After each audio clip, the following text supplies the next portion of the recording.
तर नमस्कार मंडळी, तर इथे ना मी मसूरची भाजी बनवते. कोणतंही वाटण न वापरता झटपट होणारी 5 मिनिटांमध्ये ही भाजी रेडी होते. तर इथे मी अर्धा तास ना मसूर भिजत ठेवले होते. नंतर कांदा टोमॅटो चिरून घेतला. नंतर कुकर ठेवला. कुकरमध्ये तेल ॲड केलं. राई, जिरं, कढीपत्ता, लसूण, टोमॅटो, कांदा ॲड केला. लालसर होईपर्यंत मस्त असा भाजून घेतला. नंतर आपला घरगुती मसाला ॲड केला. तर हा मसाला ॲड केल्यानंतर ना कोणत्याही वाटणाची गरज नाही लागत. तर या मसाल्यामुळे ना भाजीला चव फार छान येते.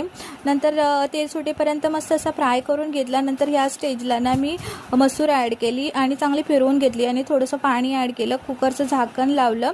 3 शिट्ट्या आणून दिल्या आणि त्यानंतर ना मी कोथिंबीर ॲड केली आणि ही बघा मस्त अशी झाली चमचमीत आपली मसूरची भाजी. तर माझी भाची बोलत होती, आत्तू ना मला मसूरची भाजी बनवणं तिला ही फार आवडते आणि खास तिच्यासाठीही मी बनवली आहे आणि तिला इथे खायलासुद्धा दिलं आहे. तर माझा नवीन चॅनल आहे, चला तर मला सपोर्ट करा, सबस्क्राईब करा आणि लाईकसुद्धा करा.